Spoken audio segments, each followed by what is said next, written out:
Hello, and welcome back to Dashing Swordsman Painting. Today we'll be painting the iconic M4 Sherman tank. This is a 28mm 3D printed model, another one for the Bolt Action US Airborne Army for the European theater.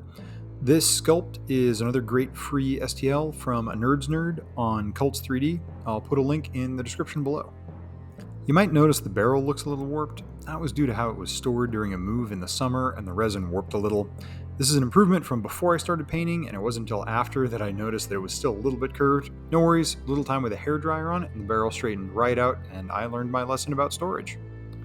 We'll start with the primer. I'm using an olive green primer through an airbrush.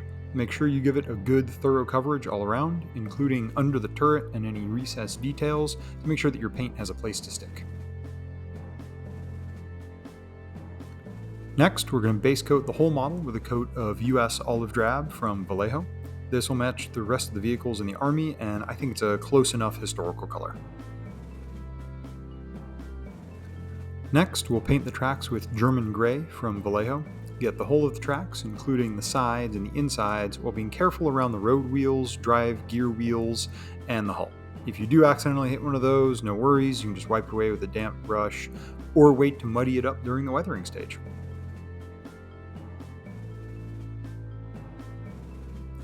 Next, we'll paint the road wheels with medium gray, again being a little bit careful of the surrounding green metals in the tracks, but no worries if it's a tiny bit messy.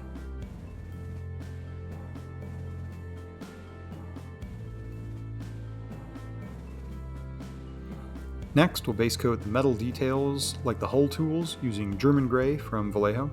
I like it because it looks black on first appearance, but still takes a wash well enough to give some good visual contrast.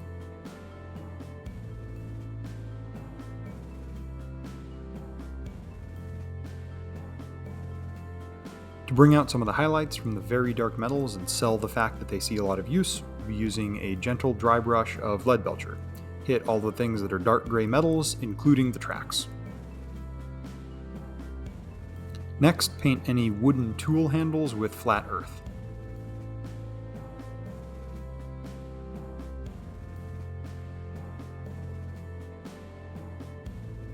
Next, on to getting the decals ready. Cut each decal that you want to use out of its sheet. Make sure the size and position are right on your model. I like to set the decal on top of a soaked paper towel, then put a couple extra drops of water on the top. This will make sure the moisture gets all the way through and into the backing paper, and I'm not worrying about any tiny decals floating away in the bowl. To apply the decals, I start with painting the section of model generously with microset. This will help the decal slide around a little and get into position. Then, take the decal and a wet brush and gently slide it off of the backing paper onto the prepared section. Patience is key here. Then, use your brush and microset to get the decal into position and shape it into any creases or grooves that you need to. Once it's in position, use your brush to absorb extra liquid so the decal doesn't accidentally slide out of position. And then finally, apply a little bit of microsol over the top of the decal to help soften it up and reduce the visual difference between the decal and the paint. Next, we're going to do a dark brown wash all over the model. To do this with an oil wash, I start with some Artist's Odorless Mineral Spirits in a little mixing container. This is just a little extra fast food condiment container. Then, I take a little dab of dark brown oil paint with a brush dedicated for oil washes and mix it into the mineral spirits. I mean, really mix it. You want all of the oil and pigment dissolved into one thin solution. If it's too transparent or too thick, you can add more of the paint or the spirits. The great thing about oils is that they're super forgiving, so don't worry about messing up. There is no wrong answer. Once you have a mixture that you're happy with, all you have to do is slop it all over the model. There's no being careful here. Give the whole thing a good coat, make sure it gets down into all the cracks and crevices.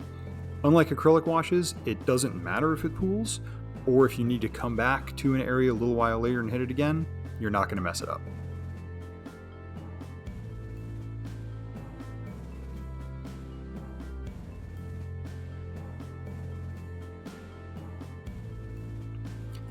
I then let it sit for an hour or so, but experiment and see what times work for you.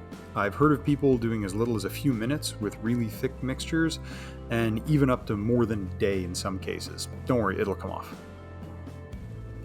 And then the next thing we're going to do is remove some of the wash from the highest point, sort of reverse highlight. Take a sponge and just wipe it away. You can put a tiny bit of mineral spirits on the sponge if it's being stubborn, but make sure you just barely dampen the sponge, definitely not soaked. I used some rough mini packing foam here because I liked the streaky effect that it gives on the model. There is no right or wrong answer here, just keep removing until you're happy with it.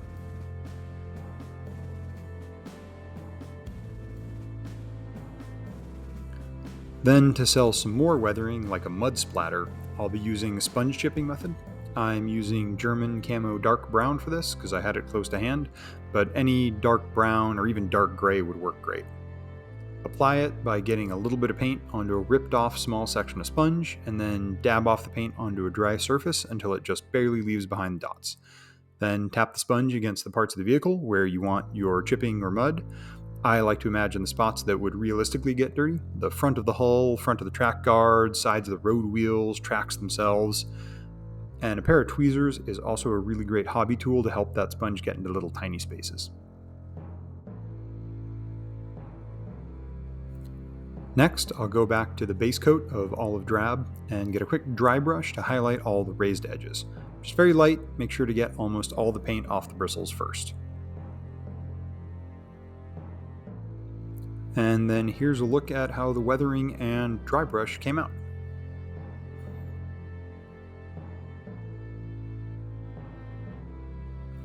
Finally, to make the tank fit in with the infantry miniatures in the army, I took some of the same texture paste and globbed it onto the tracks, the track guards, and the hull. That'll help tie the whole army together since this is the last model.